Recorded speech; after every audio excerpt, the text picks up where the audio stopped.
Yo, what's going on, people? In this video I'm going to show you how to turn this vocal in the style of a beat for Jack Harlow and Drake that sounds like this.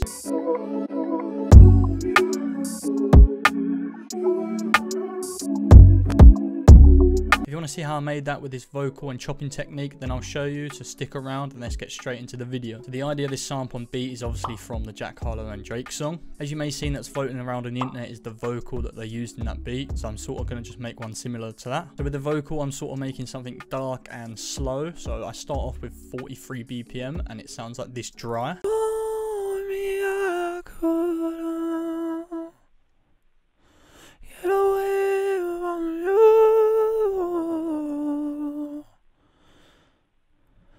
Couldn't escape myself.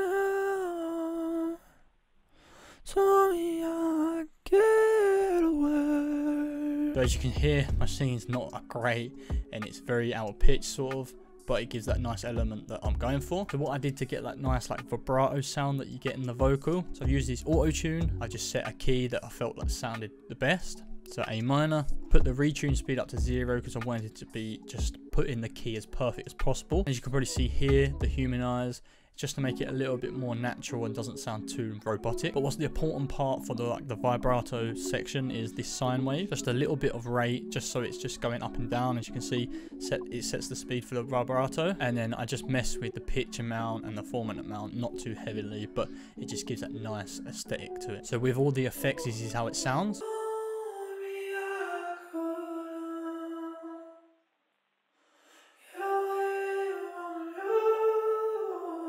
So to make it sound like it's boxed in an area, I use this ambience reverb. It just gives a nice like tone to it.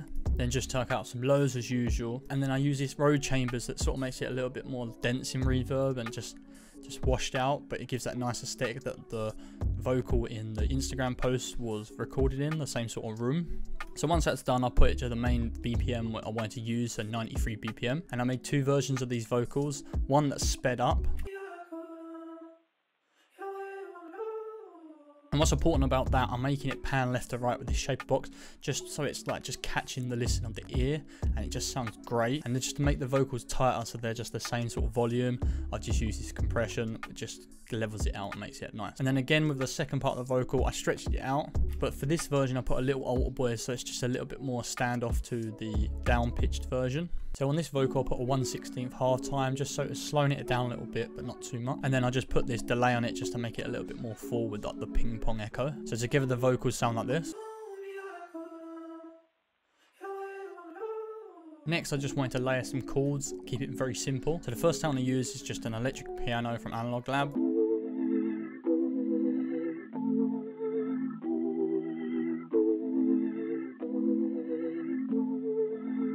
So for the chords of this piano, I just used a minor with just obviously a voicing of the A. And then I've used a minor ninth, but I've just took out the G. And all I've done for the second part is the same chords. As you can see, I just dropped this, so an E is the bass note.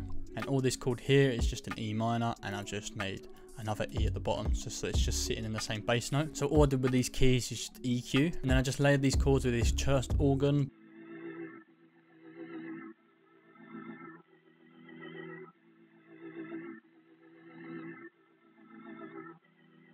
So with that, I just did a heavy EQ, just little bits that I didn't like. And I used this so it was rising in and wasn't clashing with the attack of the keys. In the second part of the sample, I added another synth keys. It's got this cyber shroom. And as you can see up here, I just added highlights of voicing.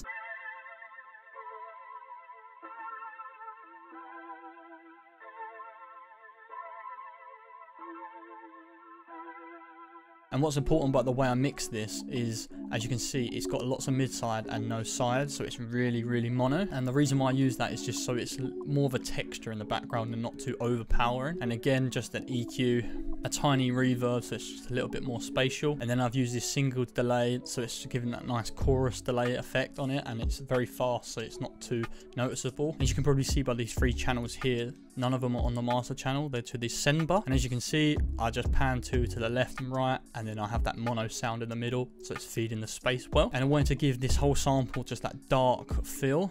So I've added this fake Leslie. Then I've used this vintage plugin, which I like to use a lot. Put up the chorus a little bit just to give it that nice sound. Movement, so it just has that nice flutter. Then I brought it down to like 10K, so it's just getting rid of the high frequencies and giving that a nice dark tone. With this sample, I just added this perk loop from my upcoming kit. I just use that to give rhythm and a little bit of texture. So what's important with this sample, and I feel like it gives it that overall vibe that's in that sort of song, is I've tracked out that whole sample and I've put it into this fruity slicer. As you can see, I've just put it by beat. And with this, I just put the attack and decay up, so it's just sort of like rising in and it gives it a nice feel. And I just brought it down by 3 semitones that I always like to do with my samples. And with the cuts at just the end of the second bars, I've just added a repeat, as you can see. So it sounds like this.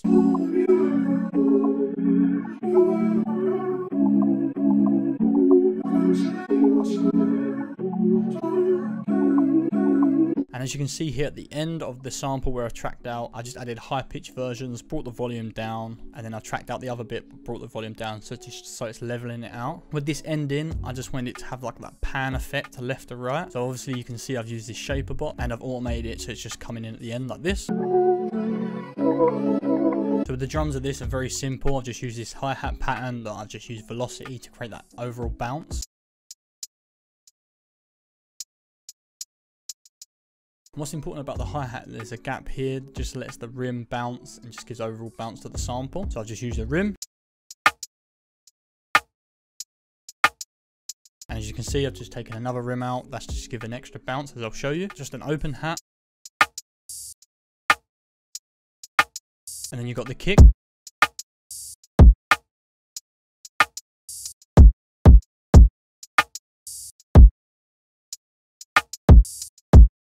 And where I've taken out this rim, I've just added this like reverse scratch sound. And I've just used this short bass from Loner's kit.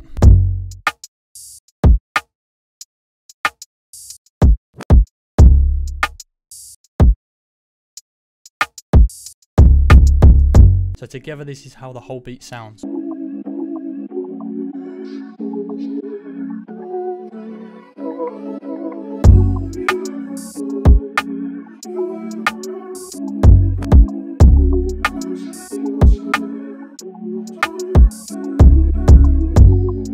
So yeah, that's the whole beat all together. I think it came out very good. I'm really proud of that. So if you want to see any more, leave a comment, a like, subscribe, you know what to do. Follow my Instagram, and I'll see you in the next one, people.